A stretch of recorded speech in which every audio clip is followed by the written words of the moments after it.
Hey everybody, Eric for President here. Happy Saturday on this quest to get our Quest finally on this pre-order timeline. There was a lot of things we could have talked about today. We could have talked about how the Quest pre-order actually hit #1 on Amazon for a brief stint of time. That's really big news that a standalone VR headset hit #1 on Amazon. That is awesome. But what we're going to talk about today instead gets me angry. It's the Wall Street Oculus Quest review basically that was put up on YouTube and a couple other places where one of their tech journos was reviewing the Quest. And let's say he made a lot of mistakes. This is the time for VR to be in the news, and I would rather see good coverage, not uneducated garbage that unfortunately I think the Wall Street Journal put up. So let's jump into it. Out here, I'm in Golden Gate Park in San Francisco, among all the stoners and the buffalo and the frisbee golf enthusiasts. Okay, so David Pierce is the Wall Street Journal personal technology columnist. I'm gonna give him the benefit of the doubt on all this, by the way. Do not flame him, do not find him anywhere. Possibly he did this all with good intentions and just didn't know. So I'm always gonna err on the side of someone not doing something on purpose. But can you guys see right away what he's doing wrong? The sun's up here, I believe. Sun's up here, looking at where the shadows are. Those beams are directly on those lenses. Do not bring this outside. Do not do what he's doing. We'll have the sunlight directly on the lenses, and you're just gonna see this entire video. But in here, I'm waving in it a around futuristic arena so everyone, where everything's red and blue. let the sun hit it, just let it hit it. Like. You should not be doing it outside like this, guys. I would highly recommend against this. Do it inside. This is the Oculus Quest. It's the latest VR headset from the Facebook-owned company. And there are two really important I'm very excited to hear what his two things are. Two new things. One is that it can work entirely without being connected to a PC. All you need is the headset and the two controllers. 100% true. The other is that even the tech required to track the headset's motion and location is built in too. What does that mean? It means I can move around, run, jump, Do you like how that dance, guy was just behind him a little bit? Like, whatever, what are you doing? Without any cables or other devices. So far I'm with Anything him. I want to do in VR, I can do from Again, waving it around in the sunlight. Anywhere with a big enough space and the right amount of light. When you first put on the Quest, sunlight. it asks you to draw on the ground to define the space you have to play. It'll turn that into a virtual barrier in that. The way they did the virtual barrier, by the way, compared to like say the Vive, where you have to do it while the headset's off your head, or walk around the room with it.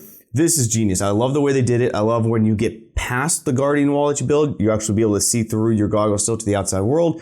An amazing feature. And I wish he had talked about that part as well, because that's really the big thing is when you go past the Guardian system, you'll actually be able to see your surroundings. Headset to keep you from running into walls and stuff. Oculus recommends you have a space at least 6.5 feet by 6.5 feet, which is bigger than you think. I had to move a... You do not need to move. By the way, the recommended is for room scale, kind of room scale-ish.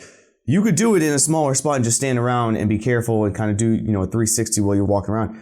You don't need that giant play space. That's just recommended. You can do it standing only. You can do it with room scale. Don't let this discourage you if you have a smaller play set than that. Lot of furniture before I could play inside. But why play inside? The world It is not my your oyster. Do not play outside. Besides, if there's one thing It's I know not about your VR, oyster. it's that you look super cool doing it. By the way, I felt like that was a little dig because he purposely says you look super cool doing it and then has a purposeful edit to just flailing a little bit, bubbles in the background, people all around him probably watching him. It seems like an intentional dig. That's just my take on it. The Quest costs $400, and I guess the best way I can describe it is that it's a lot like the Nintendo Wii. Remember that thing? The graphics weren't great, the games weren't particularly complex or sophisticated, but it had that motion controller that made it so much. Okay, so I think comparing it to the Wii, there are some merits. You could possibly find a few things. I'm not going to ever discredit it. But to his points, not as good graphics. Well, not as good graphics compared to as what? When you said the Wii, the complaint with the Wii of not having good graphics was you were comparing it to the Xbox and PlayStations of the world, who did have much better graphics. When you're comparing VR, well, what are you comparing the graphics to? Because you can't compare it to PlayStation and Xbox. You need to compare it to the current gen VR. And is the graphical difference there? Absolutely. Is it terrible? No. And I question if he's ever even played regular PC VR or any other version of VR to have that comparison. I don't think they're that bad. On top of that, when you say complexity to the games, what are we comparing the complexity to? Are you comparing the complexity of the VR game to, again, Xbox, Wii, or PlayStation? You're going to be sadly disappointed. An RPG with 150 skill trees, progression levels, everything like that is just not a VR experience yet. A VR experience like Beat Saber is a perfectly fine-tuned, tailored experience where you can pick up lightsabers, which you know exactly what to do with them, that feel ergonomic and feel right to your body, slashing your blocks to a rhythm. It works because it's a tailored experience, and that's what VR is for. So I don't think you can compare the complexity of PC gaming, Xbox, PlayStation, Wii, to a VR game experience. They're different, and they need to be tailored differently. More active and fun. This is that same and his feeling, favorite game, by the way, is Beat Saber. On a whole other level. In VR, you're actually playing on the tennis court, not looking at it on a screen. When you get shot at the first time in VR, you're gonna love it. And one of them shoots you. It's really genuinely scary. Beat Saber, my favorite game, is like Guitar Hero meets lightsabers. And do you guys notice that, by the way, right here? Does anyone notice that he was losing traction right there? It looks like he doesn't have traction, which is probably because he's playing outside with his goofball sideways. When you launch the game, you're just dropped right in the middle of it all. But there was one other important thing about the Wii, and this is where the Quest falls short. The Wii was super social. I disagree. It was a group activity. You did it with your friends. And for the most part, VR is still really isolating. You can play a few more. Now, before he gets into the solvable part, his initial thing about VR not being a social platform and comparing it again to the Wii. These are different technology. This is different. The Wii was not very social at all unless you had friends to bring them over. And even then, a lot of them didn't want to play with the Wii because they had experiences either with the Xbox or PlayStation, or they knew what a gaming console was and they didn't feel like sitting down and playing it. However, anytime I bring somebody over, they open this door right here. If they open my door and see all this stuff around me, all they want to do is play. They go, "Oh, you have VR? I've always wanted to try it. I hear about it all the time. Can I play it?" There is nothing more of a social starter than when someone finds out that you have VR. They want to play it. They want to try it. I cannot emphasize enough that I've never had someone come to my house and go, "Oh my God, you have an Xbox, can we play?" It is always, "Oh my God, you have VR, can we play?" It is a social experience. Now he's going to go into the games here. Multiplayer games, and there are ways to chat with your friends in the headset, it is awesome. But it's still not quite a social experience in the same way. This is a solvable problem though. I've tried. Now this is just an example awesome. I went to this thing called Sandbox VR, which is This is just an example of a VR arcade. There are still social games. Just because he's using the Quest, he didn't try VRChat, he hasn't tried Rec Room, there are going to be other social games. In VR, it is probably more social than any other online component. When you're playing a shooter and someone's looking right at you and pointing a gun, it's not just a controller input. They are literally looking at you and in the room pointing the gun right at you. It is a different type of experience. It's fun. I just disagree with this guy completely. I think VR is a social experience more than any other console gaming is.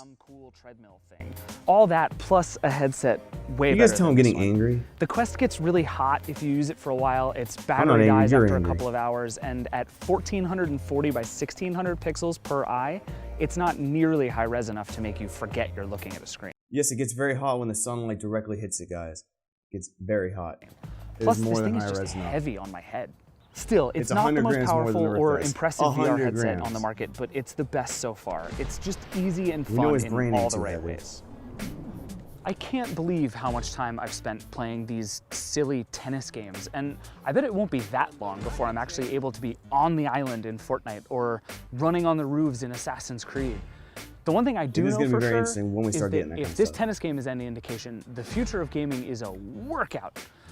I gotta start training now. I wish he had talked about that a little bit more. I'm gonna start making some videos soon about the fitness applications of VR. It's an untapped market, untapped potential. This is basically the end of this video, but I wish he would, instead of pitching it at the end of his video like, "Oh, it's a workout, like this is a negative, this is exacerbating, this is hard," let's pitch where the benefits might come. Now, not all games have to be hard, but they can still make you move. And standing up playing video games rather than sitting down alone is a benefit. I wish he had talked about it in a way that spun it as a positive. But basically, this is the Wall Street Journal's attempt to review the Oculus Quest. As you can tell, I'm not very happy about it. I think there's a lot of misinformation in it, a lot of the way he says it, it just seems targeted a certain way.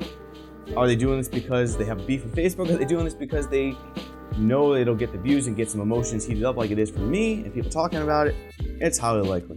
But I will say this, do not play with your Quest outside. Do not play with your Quest outside. You do not need a monster room to play it. You'll be able to play it in smaller spaces, just needs to be a little bit more careful. Your play space will be smaller, therefore you'll be standing and kind of just playing in place. In addition, there is no better way to me of a social game experience than VR.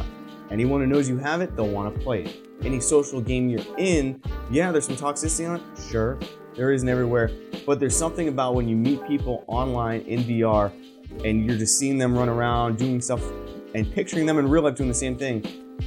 It's an experience that gaming can't provide on an Xbox or a Wii.